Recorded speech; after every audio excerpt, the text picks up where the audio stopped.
अस्सलाम वालेकुम जी। मेरा नाम है एडवोकेट नजम। और सबसे पहले तो पॉप लाइफ फोरम का बहुत बहुत शुक्रिया कि इन्होंने आज मुझे इनवाइट किया कि हम एक जो है जूम सेशन रखें जिसके ऊपर ये टॉपिक होगा कि हम मेंटेनेंस के ऊपर बात करेंगे। तो इसको ये सेशन जो है वो तकरीबन आधे से घंटे से 40 मिनट तक होगा।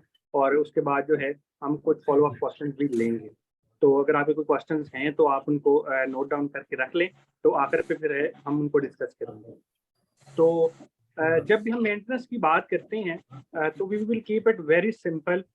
सबसे पहले हम इसको शुरू करेंगे कि आखिर मेंटेनेंस हम किसको कहते हैं और ये किस तरह से क्लेम किया जा सकता है और कौन कौन लोग जो हैं वो इसको क्लेम कर सकते हैं। तो जब भी बात होती है मेंटेनेंस वगैरह की, इसको हम उर्दू के अंदर खर्चा भी कहते हैं, नानो नफ़का भी कहते हैं। तो बेसिकली ये एक खर्चा और नानो नफ़का भी होता है जो कि आपके रोज़मर्रा के जो बुनियादी ज़रूरियात हैं उनको पूरा करते हैं। बुनियादी ज़रूरियात के ऊपर भी काफ़ी जजमेंट्स जो हैं वो मौजूद हैं कि आखिर मेंटेनेंस किस किन चीज़ों के बारे में आप क्लेम कर सकते हैं। तो आमतौर पर अगर देखा जाए तो ये रोज़मर्रा के अखराजात, जिस तरह के पढ़ाई के अखराजात भी होते हैं, इसके अंदर आप कपड़े और जूते भी इसके अंदर शुमार करते हैं। रोज़मर्रा की खाने-पीने की अशिया, ये सारी जो हैं ये नानो नफ़का के अंदर मेंटेनेंस के अंदर जो है वो फ़ॉल करती हैं। इसी हवाले से लेटर ऑन अगर इसको लाइफ के अंदर देखा जाए तो ख़वातीन के लिए जो है उनकी शादी के मामलात और इसी तरीके से जहेज़ वग़ैरह के जितने भी मामलात जो होते हैं वो भी मेंटेनेंस का पार्ट समझे जाते हैं। तो अभी हमने ये तो समझ लिया कि आखिर मेंटेनेंस के अंदर क्या-क्या चीज़ें आ सकती हैं। तो अब इसके बाद जो है समझने की ज़रूरत ये होती है कि आखिर जो है कौन-कौन शख्स मेंटेनेंस को क्लेम कर सकता है।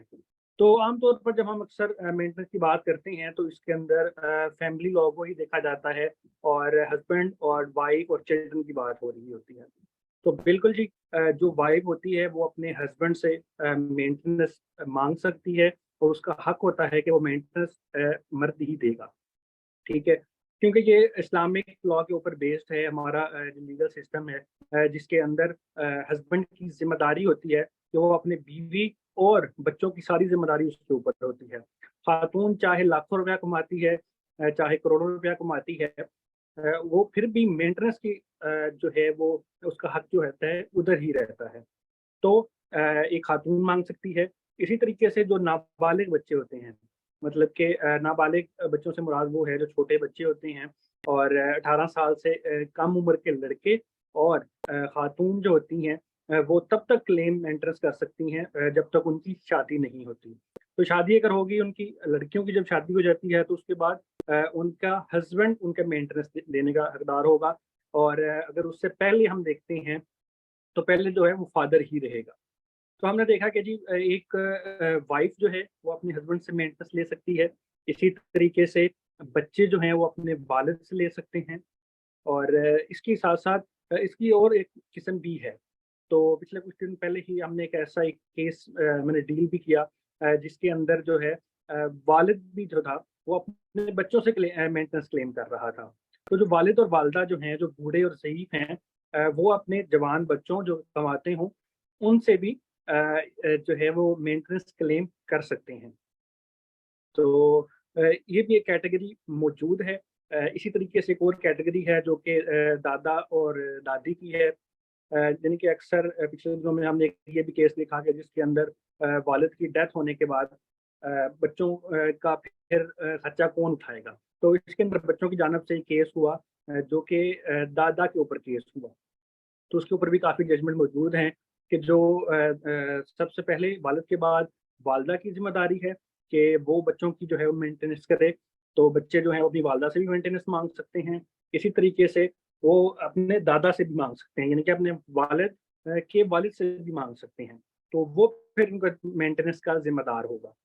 तो इस हमने मुख्तलिफ कैटेगरीज़ देखी कि जो बच्चे हैं अ, वो भी माँग सकते हैं, वाइफ़ भी माँग सकती है।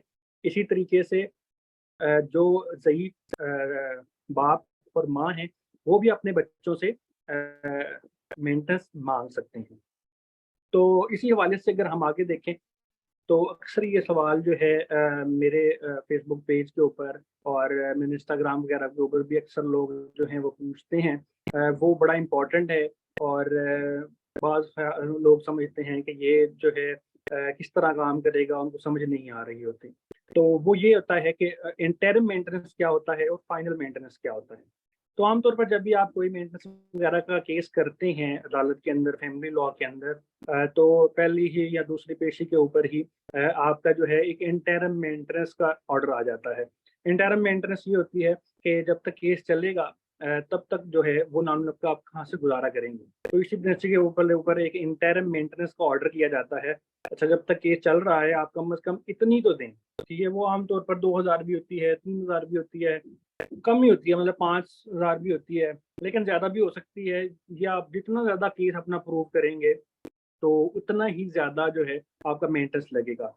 तो फिर उतने पीरियड के लिए जितनी देर आपका केस अभी पेंडिंग होता है, आप वो अमाउंट जो है इंटरिम मेंटेनेंस की वो अदालत के अंदर जमा करवाते रहते हैं। तो इसी हवाले से हम एक और क्वेश्चन जो है वो बड़ा इम्पोर्टेंट होता है। अक्सर लोग जो हैं वो मेरे से पूछते रहते हैं कि जी कम अज़ कम जो है वो कितनी मेंटेनेंस में हमें मिलेगी? ख़वातीन का ख़ास तौर पे जो है जब भी वो अभी केस फाइल करती भी नहीं है, तो वो पहले ये पूछना शुरू कर देती हैं कि जी ये कितना कम से कम खर्चा कितना होगा? ज़्यादा से ज़्यादा कितना हो सकता है? तो देखिए इसकी कोई ख़ास जो है वो लिमिट मौजूद तो नहीं है। कानून के अंदर कोई आपको लिमिटाइज़ नहीं किया गया हुआ कि आप कम से कम कितनी मेंटेनेंस दे सकते हैं, ज़्यादा से ज़्यादा कितनी दी जा सकती है। तो ये बेसिकली अर्निंग के ऊपर डिपेंड करता है। फॉर एग्ज़ाम्पल कि अगर आप 50,000 कमाते हैं तो उस हिसाब से देखा जाएगा, आप 1 लाख रुपए आते हैं, तो उस हिसाब से देखा जाएगा। मिनिमम भी देखा जाता है और मैक्सिमम भी देखा जाता है। तो आम तौर पर जो है ये मेंटेनेंस आप जो है क्लेम तो आप जितना मर्ज़ी कर लें। मतलब कई लोग जो हैं सिर्फ़ 50,000 लाख-लाख रुपया एक बच्चे का करते हैं और फिर वो वालिद की जो इनकम के हवाले से वो ज़्यादा से ज़्यादा प्रूफ़ शो करते हैं कि जी हम तो मेरा वालिद जो हैं जहाँ जो हस्बैंड जो है वो तो इतने लाखों रुपया कमाता है, तो उसको तो जी 50,000 1 लाख रुपया देते हुए कोई मसला नहीं होगा। तो ये चीज़ भी बिल्कुल मद्देनज़र रखी जाती है अदालत के अंदर कि जो हस्बैंड जो है वो आखिर कमाता कितना है, या जिस शख्स से भी आप मेंटेनेंस कर रही हैं, तो सबसे पहले तो आपने ये प्रूव करना है कि ये शख्स कितना कमाता है, इसकी इतनी तनख्वाह है और इसके अंदर से ये इतने पैसे देना अफ़ोर्ड कर सकता है। मतलब कि अगर 1 लाख है तो अदालत जो है वो उसको देखेगी कि अच्छा 1 लाख रुपए में से फिर वो बच्चे का खर्चा भी देखते हैं। हम बच्चों के हवाले से ज़्यादातर बात करेंगे कि मेंटेनेंस उनकी किस तरह वर्क कर रही है। तो वो ये देखा जाता है कि अच्छा बच्चा जो अगर है तो बच्चे की स्कूल की फ़ीस कितनी है? उसके जो हैं सबूत वगैरह भी लगाए जाते हैं कि स्कूल की फ़ीस इतनी है, रोज़मर्रा के अखराजात इतने हैं, इनका खाना-पीना इतना होगा।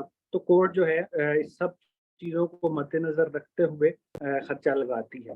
तो ये 5,000 भी हो सकता है, 10,000 भी हो सकता है, 5 लाख भी हो सकता है। मतलब कि कई केसेज़ के अंदर अगर आप देखें तो लोग तो अरबपति हैं और करोड़पति भी हैं।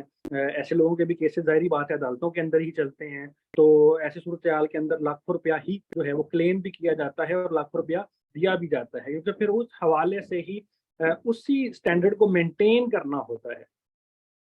तो इसके अलावा फिर एक और अगर आगे हम थोड़ा-सा इसको देखें, तो एक जगह पे इसकी बड़ी सेंसिटिव सी जो है वो इसकी सूरत-ए-हाल हो जाती है मेंटेनेंस की कि जब आप साथ-साथ गार्डियनशिप भी इसको चला रहे होते हैं। तो थोड़ा-सा गार्डियनशिप के बारे में मैं आपको बता देता हूँ कि ख़ासतौर पर बच्चों के केस के अंदर जब आप मेंटेनेंस दे रहे होते हैं, तो उसी के साथ-साथ कई लोग जो हैं वो ये भी क्लेम करते हैं कि जी हम इस बच्चे को पालना भी चाहते हैं। ये बच्चा की गार्डियनशिप हमें दे दी जाए, हज़ानत हमें दे दी जाए कि हम ही इसको पालेंगे। तो अगर जो बच्चा है वो माँ के पास रहता है या बच्चा जो है वो वालिद के पास रहता है, तो दोनों सूरत-ए-हाल के अंदर मेंटेनेंस की ज़िम्मेदारी जो है वो सिर्फ़ और सिर्फ़ मर्द की ही होगी, हस्बैंड की ही होगी और वही जो है इसकी मेंटेनेंस का हकदार है। तो अक्सर जो हैं वो लोग ये समझते हैं ख़ास तौर पे जो शोहर हज़रात होते हैं कि जी यार नहीं अब बच्चा तो उसने ले लिया, गार्डियनशिप भी उसको मिल गई, तो हम किस बात का खर्चा दें। तो ये बड़ी गलत अप्रोच होती है क्योंकि बच्चे तो बहरहाल जो हैं वो शोहर के ही होते हैं और उसको पालना उन्हीं की ज़िम्मेदारी है। इसी तरीके से जब आप गार्डियनशिप केस फाइल करते हैं और अगर आप मेंटेनेंस नहीं दे रहे तो ये आपके गार्डियनशिप केस के ऊपर बहुत ज़्यादा अफेक्ट करता है। मतलब कि वहाँ पर फिर बड़ा ये वाज़ेह एक एविडेंस आपके खिलाफ आ जाएगा कि आप तो जी बच्चे की जो है वो बेसिक मेंटेनेंस ही नहीं दे सकते, तो आप गार्डियनशिप के हकदार जो हैं वो किस तरह हो सकते हैं? तो ये बड़ा एक सेंसिटिव सा केस होता है। तो कई लोग जो होते हैं वो जब गार्डियनशिप क्लेम कर रहे होते हैं, तो तब तो वो शो कर रहे होते हैं कि जी हम तो बड़े अमीर हैं, हमारी तो बड़ी पढ़ी-लिखी फैमिली है और हम तो बड़ा अच्छा लिविंग स्टैंडर्ड है हमारा और हमारे घर के अंदर इतने अफराद हैं जो बच्चे को सँभालेंगे। लेकिन जब मेंटेनेंस देने की बारी आती है, तो मेंटेनेंस के ऊपर वो अपने असादात भी कम शो करते हैं, अपनी इनकम भी कम शो करते हैं, तो वो एक कॉन्फ्लिक्ट पैदा हो जाता है। तो मोस्टली लॉयर हमारे साथ ऑनलाइन मौजूद हैं और मुझे देख रहे हैं, तो उनके लिए बड़ा इम्पोर्टेंट है कि इस चीज़ को जब भी आप अपने क्लाइंट का जो है वो केस ला रही हों, तो इस चीज़ को ज़रूर जो है आपने मद्देनज़र रखना है कि there is must not be a conflict between both of cases. कि इस तरह ना हो कि आप मेंटर्स के अंदर जाके आप अपने जो है वो क्लाइंट को बचाने के लिए आप कहेंगे, "जी नहीं जी, मैं तो कम से कम कमाता हूँ।" और इसी तरीके से जब आप ऑडियंस पे करें तो आप ज़्यादा से ज़्यादा कर दें, अपनी दूसरे के ऊपर उल्टा असर पड़ सकता है। तो इस चीज़ को ज़रूर जो है वो देखना चाहिए। क्लाइंट को है आम तौर के ऊपर इतनी नॉलेज इस पॉइंट के ऊपर नहीं होती और लेकिन ये जो है वुकला का काम होता है कि उनको गाइड करना और उनको इस बारे में बताना। और इसी हवाले से फिर बड़ा इम्पोर्टेंट पॉइंट जो है वो मेंटेनेंस के ऊपर आता है कि मेंटेनेंस के अंदर आपने ये एक बड़ी जो है वाज़ेह जजमेंट में अब आ चुकी हैं कि जिसके मुताबिक ये अब शौहर की ज़िम्मेदारी होगी कि वो शो करे कि वो कितना कमाता है। तो पहले तो ये होता था कि जी खातून ने एक केस बिल्ड करना है आपके खिलाफ और आमतौर पर भी सिविल लॉ के अंदर यही प्रैक्टिस इस्तेमाल की जाती है कि जो दावेदार है जो प्लेंटिफ है, ये उसकी ज़िम्मेदारी है कि वो आपके खिलाफ जो है जब केस दायर कर रहा है, अगर वो क्लेम कर रहा है कि जी ये बंदा 2 लाख रुपया कमाता है, तो ये उसकी ज़िम्मेदारी होगी कि जी ये 2 लाख रुपए को प्रूव करे कि वाक़ई मैं 2 लाख रुपया कमाता हूँ या नहीं कमाता हूँ। तो पहले आम तौर पर तो सिविल केसेज़ में इसी तरीके से होता है। लेकिन ये फैमिली लॉ है यहाँ पर जो है फैमिली लॉ के अंदर उनके पास पावर्स भी ज़्यादा हैं और जूरिस्प्रूडेंस भी थोड़ी-सी जो है वो मुख्तलिफ होती है। तो इसके अंदर सुप्रीम कोर्ट की भी कुछ जजमेंट्स आई हुई हैं कि जिनके मुताबिक अब ये शौहर की ज़िम्मेदारी होगी कि जितना भी उससे क्लेम किया जा रहा है कि वो अब उसको जस्टिफ़ाई करे। या तो वो कहेगा जी ठीक है वाक़ई मैं इतना पैसे कमाता हूँ और मैं ठीक है इतना क्लेम इतना जो है वो उनका क्लेम बनता है और मैं दे रहा हूँ। तो नहीं तो अगर आप कॉन्टेस्ट कर रही हैं, तो फिर ये आपकी ज़िम्मेदारी होगी कि आप किस तरीके से अपनी जो है वो सारी अर्निंग शो करेंगे। तो अर्निंग शो करने का जो है वो मुख्तलिफ तरीका है, इसके अंदर आप अपनी सारी प्रॉपर्टीज़ भी शो करते हैं। आप अपनी अगर कोई सैलरी पर्सन है तो वो अपनी सैलरी स्लिप्स पेश करेगा, वो अपने बैंक स्टेटमेंट्स पेश करेगा कि जी ये मेरी आमदन है। वो अपनी इनकम टैक्स पेश कर सकता है, अपना जो है टैक्स फाइलर जो है वो पेश करे और उसके अंदर तमाम लिखा हुआ आ रहा होता है कि आपने इस साल के अंदर इतने पैसे कमाए और इस साल के अंदर इतने पैसे कमाए और इनके ऊपर इतना-इतना टैक्स बढ़ा। तो ये जो है ये कुछ सबूत होते हैं जो आप इस्तेमाल कर सकते हैं। इसी हवाले से जो है आप अपना फैमिली बैकग्राउंड बता सकते हैं कि जी मैं इस घर के अंदर रहता हूँ, मेरा घर इतना है, इतना बड़ा है, इसमें इतने कमरे हैं और मैं तो इतना अफ़ोर्ड नहीं कर सकता या मैं इतने-इतने पैसे कमाता हूँ। अगर आप 50,000 कमा रहे हैं, तो आप उनको शो करेंगे कि जी ये मेरी 50,000 की आमदन है और अगर आप कोई भी चीज़ छुपाते हैं, तो ये आपके खिलाफ जो है वो बिल्कुल इस्तेमाल हो सकती है, बल्कि मैंने खुद देखा है कि हाई कोर्ट के अंदर हमारा एक ऐसा ही केस था जिसके अंदर कुछ चीज़ें जो है वो क्लाइंट ने छुपा के रखी हुई थी। मतलब वो ये भी कहता था कि जी नहीं मेरी तो कोई प्रॉपर्टी नहीं है। लेकिन जब क्रॉस में उससे क्वेश्चन किया गया तो उसने एडमिट किया कि जी मेरी एक प्रॉपर्टी है, वो उस तरह पे है, एक दुकान है। तो इसी बेस के ऊपर पूरा का पूरा केस हाई कोर्ट ने जो था वो उड़ा दिया। बिल्कुल और उसको खारिज कर दिया, ना सिर्फ खारिज किया बल्कि उसके ऊपर 50,000 रुपए का फाइन भी डाल दिया कि जी आपने अदालत से ये चीज़ें छुपाई हैं।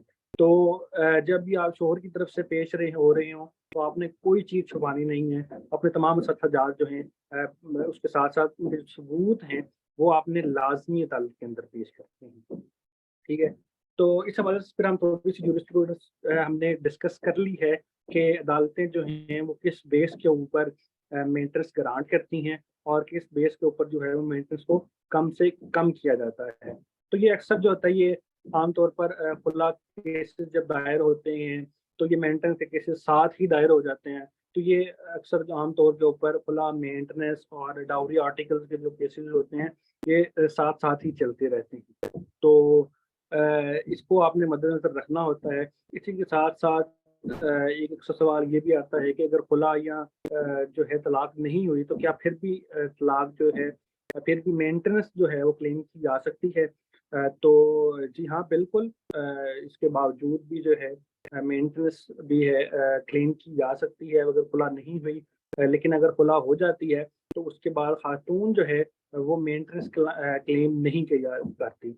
तो ये भी आप अक्सर जो है अगर आपने कोई भी केसेस इस तरह के डील किए हों या अक्सर वो अगर आपने कोई ऐसे दावे पढ़े हों जिसके अंदर मेंटेनेंस वगैरह क्लेम किया जाता है, तो ये भी अक्सर होता है कि लोग जो है वो पिछले सालों का भी कर देते हैं कि जी मैं तो इतने सालों से अपने घर आ गई हुई हूँ, मैं इतने सालों से अपने मायका के अंदर मौजूद हूँ, मुझे तो 2 साल पहले ही इसने मार-पीट के भगा दिया था, तो जो है मुझे वो भी पिछले 2 सालों का भी मेंटेनेंस दिया जाए और आप खुला दीजिए। तो ऐसे केसेस के अंदर भी आम तौर के ऊपर अनलेस देयर वहाँ पे कोई और सबूत मौजूद ना हो उसको घर से निकालने के या कुछ भी तो आम तौर पर जो है वो जूरिस्प्रूडेंस अदालतों की जानिब से यही होती है कि जिस दिन से केस दायर होता है उसी दिन से मेंटेनेंस दी जाती है और उससे पहले ये समझा जाता है कि मेंटेनेंस दी जा रही थी तो केस दायर नहीं हुआ। तो जिस दिन से केस दायर होगा उसी दिन के हिसाब से मेंटेनेंस दी जाएगी और अगर खुला हो जाती है तो खुला के अंदर जो इद्दत का पीरियड होता है उसके लिए एक अमाउंट जो है वो अदालत की तरफ से तय की जाती है। इद्दत के पीरियड की मेंटेनेंस ज़रूर दी जाती है और अगर माँगी जाए ज़ाहिर-सी बात है कि ख़वातीन जो हैं वो उसको माँगती नहीं हैं। तो मेंटेनेंस के हवाले से ये एक सारा जो था वो एक ब्रीफ सा था।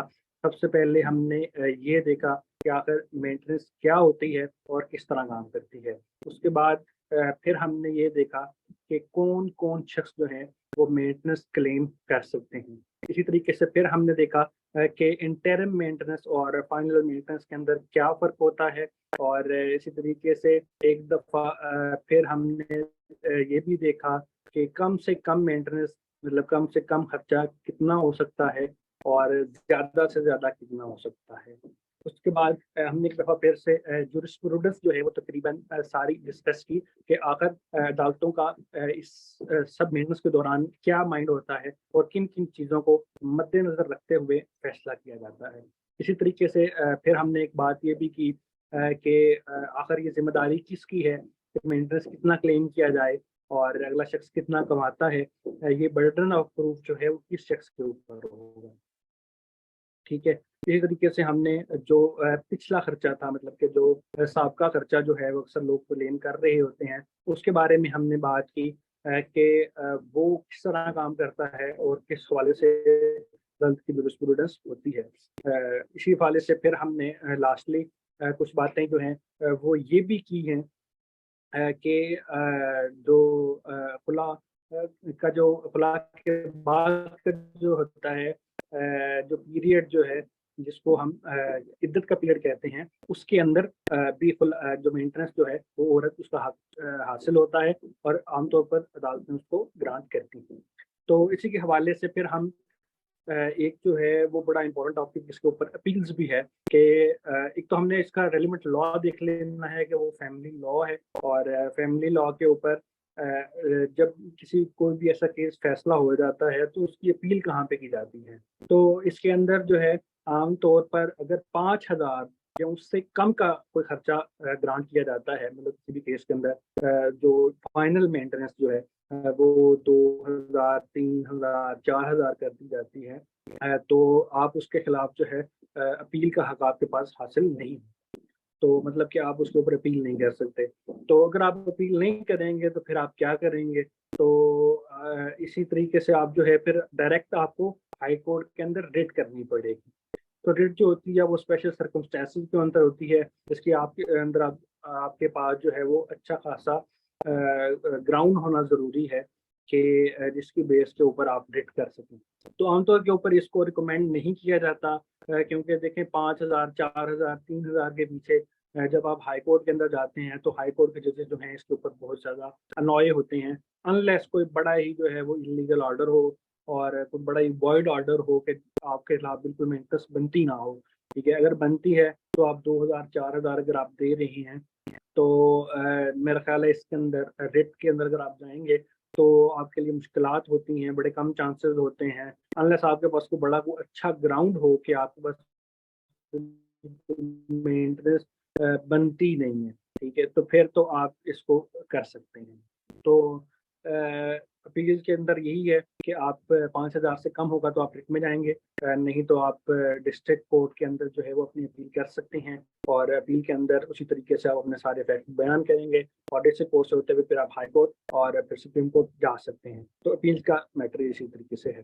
तो एक और चीज़ इसके अंदर ये है जो कि एग्जीक्यूशन से रिलेटेड है कि अगर जब भी आप कोई भी क्लेम कर लेते हैं और जब मतलब आप कोई भी फर्ज करें कि आपका केस जो है वो हल हो चुका है और उसके बाद जो है एक फाइनल ऑर्डर आ चुका है, तो उसके बाद क्या किया जाता है। तो जिस तरह किसी भी सिविल कोर्ट के अंदर या किसी भी सिविल दावे के अंदर होता है, कोई भी केस सेटल होने के बाद, ऑर्डर होने के बाद अगर उसके ऊपर कोई अपील नहीं हो रही या अपील हो भी रही है तो आपने उसके अंदर एग्जीक्यूशन फाइल कर देनी है। जब एग्जीक्यूशन फाइल हो जाएगी तो उसके बाद जो है आप अदालत के अंदर जाएंगे और वहाँ पर एग्जीक्यूशन करेंगे। एग्जीक्यूशन के अंदर बहुत से मसाइल आमतौर पर फैमिली लॉ के अंदर देखे जाते हैं। जो मर्द हजरात हैं, जो जो शोहर हैं, वो अक्सर कहते हैं कि जी हमारे पास तो पैसे ही नहीं है, हम तो कमाते ही नहीं है। और कई सूरत हाल में ऐसा होता भी है कि जो किसी गरीब शख्स को या किसी दिहाड़ीदार मजदूर को 5,000 या 10,000 का जो है खर्चा लगा दिया जाता है तो ऑब्वियसली वो नहीं दे सकेगा। तो फिर ऐसे हालात में क्या होगा। तो ऐसे हालात में जो है जब आप एग्जीक्यूशन के अंदर जाते हैं तो उनको मौके फराहम किए जाते हैं, उनको कहा जाता है कि जी आप जो है मेंटेनेंस को दें। और अगर वो कहते हैं कि जी हम नहीं दे सकते या वो पेश ही नहीं होते तो उनके खिलाफ जो है कार्रवाई की जाती है।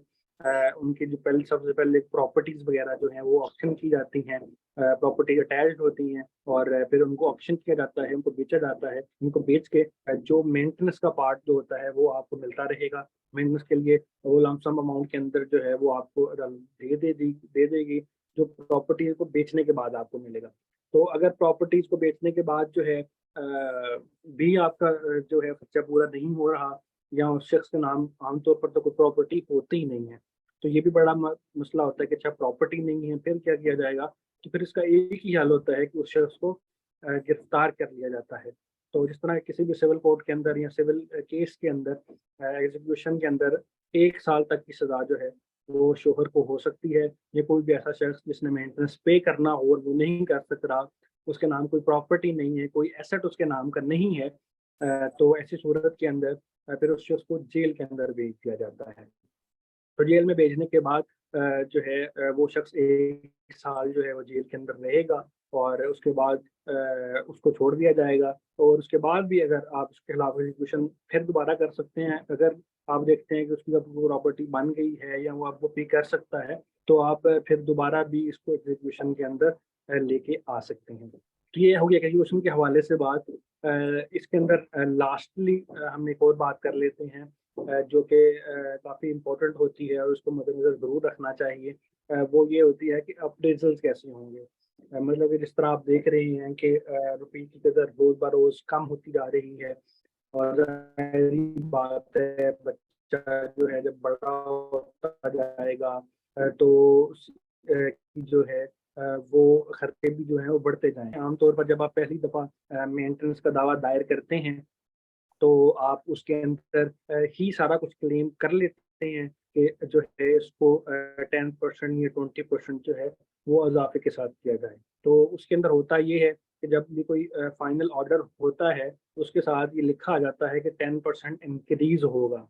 तो इसका मतलब ऑटोमैटिकली ये होता है कि हर साल के बाद अगर आपका 10,000 है, तो उसके अंदर 10,000 के हिसाब से 10% की मतलब कि 1,000 बन जाएगा। तो मतलब कि 10% इजाफा होता जाएगा, हर साल के बाद इजाफा होता जाएगा।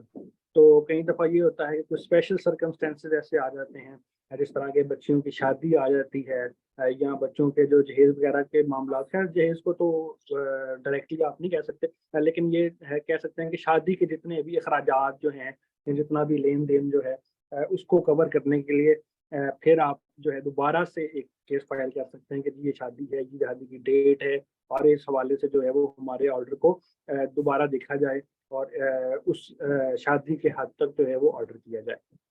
तो इस तरीके से जो है वो अप्रेजल वर्क करती है, और फिर आपको दोबारा से जो है उसको सारा क्लेम करना पड़ेगा कि जी इतने पैसे बनते हैं, इतना खर्चा है, इधर शादी है, शादी हॉल के ये खर्चे हैं, खाना खिलाना है, गिफ्ट देने हैं। तो वो सारे जो है वो चीज़ें भी आप इसके अंदर क्लेम कर सकते हैं। तो हमने देखा है कि दो।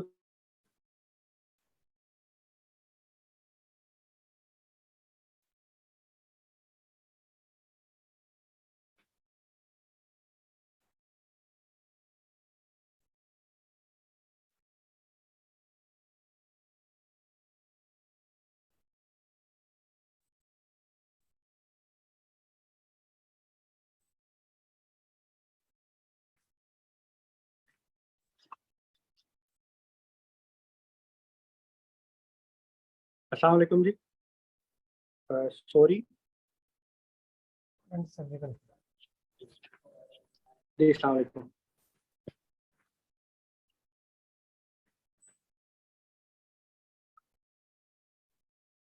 हेलो जी। तो सॉरी, मेरे ख्याल को नेटवर्क का इशू था। तो हमने ये देख लिया कि अप्रेजल जो है वो किस तरीके से वर्क करते हैं, और मेंटेनेंस जो है वो कम भी हो सकती है और ज़्यादा भी हो सकती है। तो ये था एक छोटा सा ब्रीफ बिगिनर्स जो है, वो मेंटेनेंस के ऊपर हमने जो है सारी चीज़ों को मेंटेनेंस के हवाले से डिस्कस किया, और उसको समराइज करने की कोशिश की। ये बिगिनर्स के लिए था, जो शख्स बिल्कुल नया नया इस मीटर सिस्टम को समझने की कोशिश कर रहे हैं। लॉ के स्टूडेंट्स हैं, ये बिल्कुल यंग लॉयर्स हैं। तो ये सारा जो है आज का सेशन जो है इन लोगों के लिए था। अब अगर आप लोगों के कोई भी जो क्वेश्चंस जो हैं वो हैं, तो आप लोग बारी बारी उसको पूछ सकते हैं। तो मेरा ख्याल है हम ओपन कर देते हैं इसको जो है क्वेश्चन आंसर्स के लिए। अगर आपको कोई भी क्वेश्चन है, आप अपना माइक ओपन करके क्वेश्चन पूछ लें, या फिर आप मैसेज के अंदर टाइप भी कर सकते हैं। जी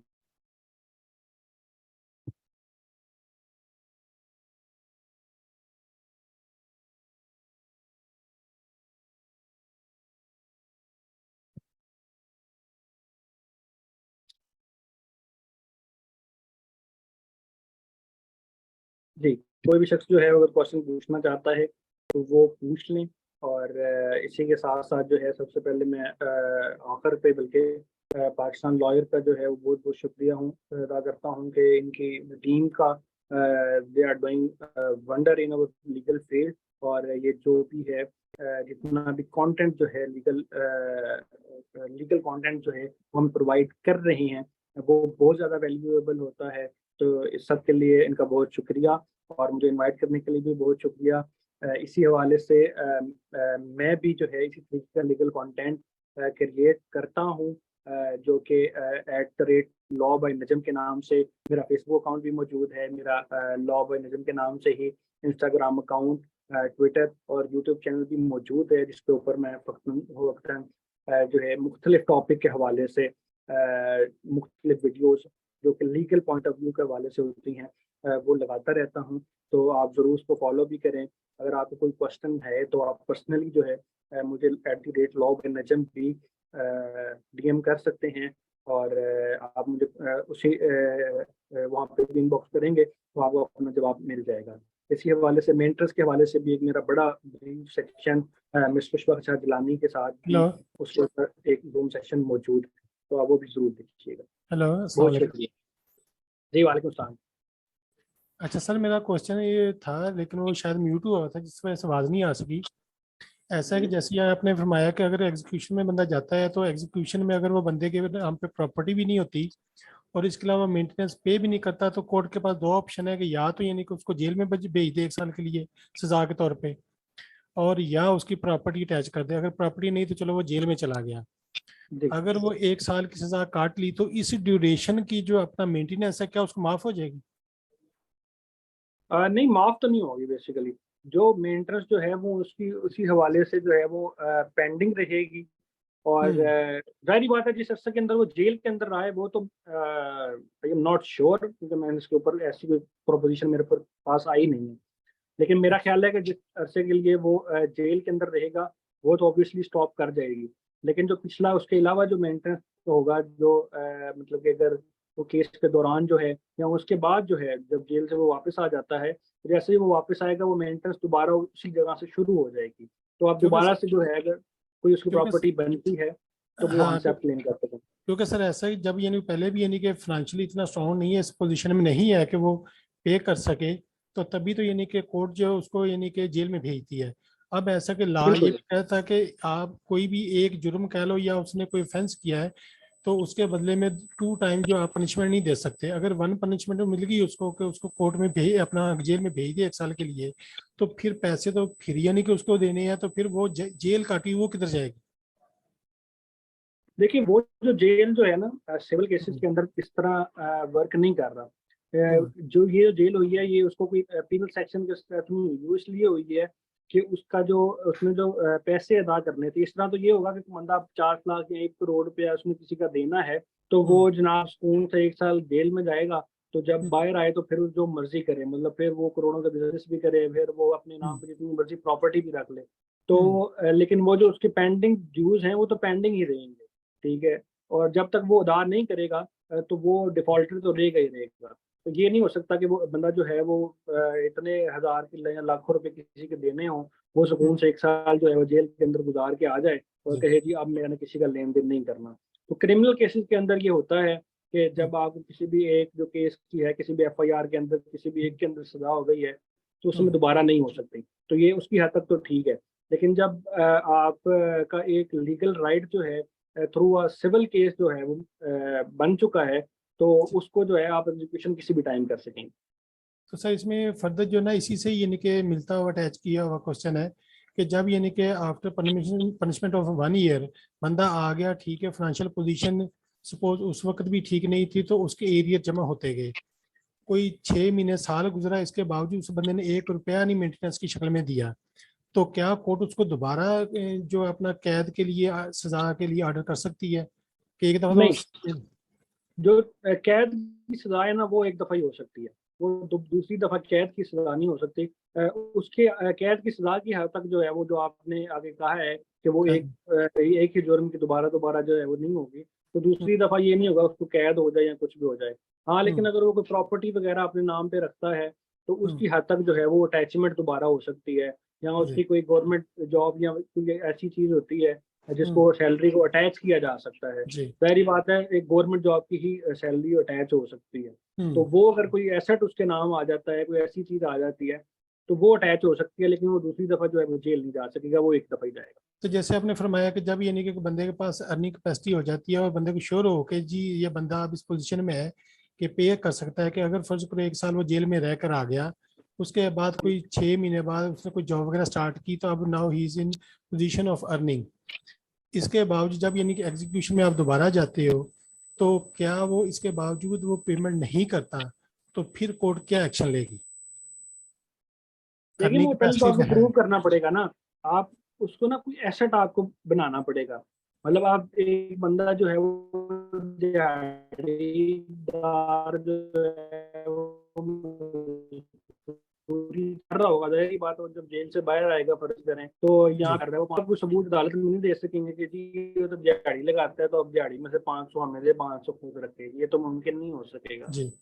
फिर उसके बाद तरीका यही है कि आप अगर वो कोई प्रॉपर्टी अपने नाम रखता है या कोई एसेट है, मतलब कि फॉर एग्जांपल उसके पास 5-10 लाख रुपया आपको पता चल गया। अब वो 10 लाख रुपया यहाँ तो आप किसी तरीके से साबित करेंगे इसके पास 10 लाख रुपया है, यानी कि अगर तो वो 10 लाख रुपया अगर उसने बैंक अकाउंट में रखवाया हुआ है तो आप वो बैंक अकाउंट की स्लिप लेके जाएंगे अदालत के अंदर, कहेंगे जी ये इसका बैंक स्टेटमेंट है, 10 लाख रुपया पड़ा हुआ है, हम्म। इस 10 लाख रुपये को फौरन ब्लॉक किया जाए, अटैच किया जाए और ये 10 लाख रुपया मुझे दिया जाए।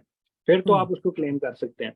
लेकिन अगर वो कोई ऐसी चीज है जिसको आप प्रूफ नहीं कर सक रहे, मतलब उसने घर पे 5 लाख रुपया रखा हुआ होगा हम्म। लेकिन उसका फिर आप के पास सबूत नहीं होगा, तो ऐसा होना मुमकिन नहीं है। उसमें तो कोई सिर्फ ऐसी बंद उसमें तो जी सिर्फ एक ही हो सकता है। देखो कि उसके पास जब पैसे पहले भी नहीं थे, तो उस वजह से यानी वो बंदा जेल में चला गया, वापसी पे आएगा तो ज़्यादा कारोबार तो कर नहीं सकेगा।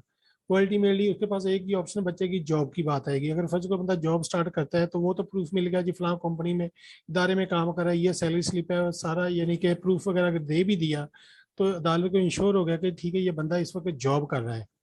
जब जॉब कर रहा है उसकी अर्निंग कैपेसिटी ये है, अब कोर्ट फिर ऑर्डर कर दी कि भाई इसको पैसे दे, वो पैसे फिर नहीं देता, मेंटेनेंस फिर नहीं देता, तो उसके बाद कोर्ट के पास क्या एक्शन होएगा? जैसे आपने फरमाया कि दोबारा उसको जेल नहीं भेज सकती। नहीं भेज सकता ना। अब यही तो मैं कह रहा हूँ। उसके बाद फिर यही है कि अगर तो वो जॉब, प्राइवेट जॉब जिस तरह आप कह रहे हैं, अगर प्राइवेट जॉब है तो जी प्राइवेट सर। जॉब के अंदर तो सैलरी वगैरह अटैच नहीं हो सकती। ठीक है, गवर्नमेंट जी। जॉब के अंदर तो ये होता है कि आप हुकूमत को डायरेक्टली ऑर्डर कर देते हैं कि जी अगर इसकी 50,000 सैलरी है ना, तो आप जी। 25,000 जो है इसकी रोक लें और हम्म। वो अदालत के अंदर जमा करवाएं। ये तो हो सकता है, जी। लेकिन प्राइवेट जॉब के अंदर ये चीज़ नहीं हो सकती। तो हम्म। प्राइवेट जॉब के अंदर वो उसकी अर्निंग, ज़ाती अर्निंग होगी। ज़ाती अर्निंग के हद तक एग्जीक्यूशन के अंदर कोर्ट ऑर्डर कर सकता है कि हम्म। उसको ऑर्डर तो कर देगा कि आप जमा कराओ, लेकिन सारी बात है वो नहीं करवाएगा, तो उसके जी। खिलाफ कोई कुछ भी नहीं हो सकेगा। ये कोई ऐसा कानून मौजूद नहीं है कि आप जो है उसकी आपको पता भी चल जाए कि वो अपनी सैलरी स्लिप्स भी दे दे, क्योंकि वो जेल नहीं जी। जाएगा तो कुछ भी नहीं कर सकता। और अपने नाम पे प्रॉपर्टी लेके आता है हाँ, वो तो समझदार जेल जाने के समझदार बाद बंदा, फिर यही है समझदार कि बंदा आपको तो वापस कर सकें। समझदार को उनको तो पता ही होता है ना, अगर मैंने प्रॉपर्टी अपने नाम ट्रांसफर करवा दी तो डेफिनेटली कोर्ट जो है ना एक्शन में आ जाएगी। तो अल्टीमेटली मुझे मेंटेनेंस जी। जिसकी टेंशन ही है कि मैंने पे नहीं करना, तो जाहिर है कि फिर गाइडलाइन देने वाले तो काफी होते हैं ना सर उनको। ये तो ऐसे ही है। इसके अलावा मेरे नहीं ख्याल के इसके ऊपर कोई ऑप्शन आपके पास है कि आप कुछ कर सकेंगे। मेरे साथ अभी पिछले दिनों एक केस में ऐसे ही हुआ कि वो जो शोहर जो था, उसके नाम कोई प्रॉपर्टी नहीं थी। तो जी। जो है वो शोहर के खिलाफ वो ऑर्डर भी कर दिए, अरेस्ट वारंट्स भी निकल गए, लेकिन वो फिर भी भाग गया, मतलब कि वो पकड़ा भी नहीं जा रहा। जी तो सर। उसके बाद जो है फिर ये हो गया कि उसके दादा के खिलाफ फिर हमने केस कर दिया, मतलब कि अगर वालिद नहीं पकड़ा जा रहा, फिर हमने शोहर के वालिद के खिलाफ केस कर दिया। ठीक है सही। कि जी आप जो है इस चीज़ों को दें, लेकिन वो जहेज के सामान की हद तक था कि चलें वो दोनों एक ही घर में रहते हैं तो वो दे सकते हैं, तो फिर तो उसके क्या, खिलाफ केस डिक्री हो गया था। तो जब एग्जीक्यूशन में जाते हैं, अगर अपने इतनी जी। पोजीशन नहीं हो, अगर फर्स्ट को हस्बैंड है, वो इस पोजीशन में, फाइनेंशियली इस पोजीशन में नहीं है कि वो मेंटेनेंस पे कर सकते, क्या फिर वो अपना उसके फादर के खिलाफ एग्जीक्यूशन में बंदा कह सकते तो उसको क्लेम में ले आ सकता है उसके फादर को? एग्जीक्यूशन में नहीं लेके आ सकता, उसको दोबारा से जो है वो दादा के खिलाफ केस करना पड़ेगा। अगर फादर जो है वो नहीं कर सकता और जो है वो मिल भी अवेलेबल भी नहीं है, मतलब कई केसेस में होता है वो उसकी डेथ हो चुकी होती है या अब्रॉड होता है, तो फिर आपको दोबारा से केस करना पड़ेगा दादा के खिलाफ। और फिर उसके अंदर बकायदा दादा की अर्निंग के मुताबिक जो है वो प्रूफ देने पड़ेंगे कि दादा जो है वो ये कमाता है, ये करता है, ये करता है, इतनी प्रॉपर्टी जिसके नाम है।